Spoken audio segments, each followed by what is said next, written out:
There's going to be a rally in Annapolis at the city dock this coming Sunday. It'll start at 2:30 in the afternoon. There will be a rally to support County Councilman Pete Smith's proposal to call for the governor, Anne Arundel County executive, and Annapolis mayor to declare a state of emergency on race relations in the state of Maryland. The call is for the state of emergency. It started with the killing of Lieutenant Richard Collins at College Park and nooses found outside an Anne Arundel County school. When Martin King talked about a march on Washington, people said it was extreme. When others called for the Million Man March, people said it was extreme. No, it was a moment in history that captured the fact that there were people who felt the need to have their government address the issue of systemic racism.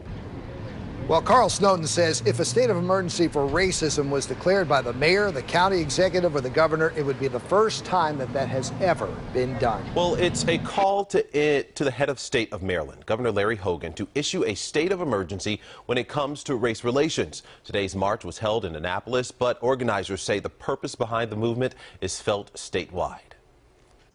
It's a call for true equality. We believe that it's time for the state, the county, and the city to take race relations seriously. This march Sunday afternoon, including people of all races, was held at the Alex Haley Kunta Kinte Memorial in Annapolis. The call is to Annapolis's mayor and Arundel County executive, along with Governor Larry Hogan, to focus on race relations in the state of Maryland. No, he will not initially do it.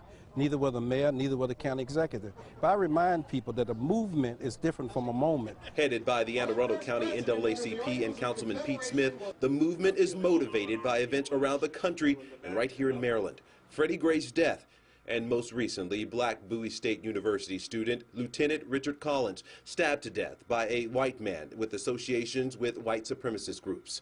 Organizers say some people may ask, why now, why Annapolis? Nothing bad ever happens until it happens. When Martin Luther King Jr. called for the March on Washington in 1963, it was called extremist. The same thing happened in 1995 when they had the Million Man March. It was considered extremist. Looking back now, we know it was a moment and a movement that was necessary. So today is the catalyst for a new movement to begin to focus on systemic racism and white supremacy here in the state of Maryland.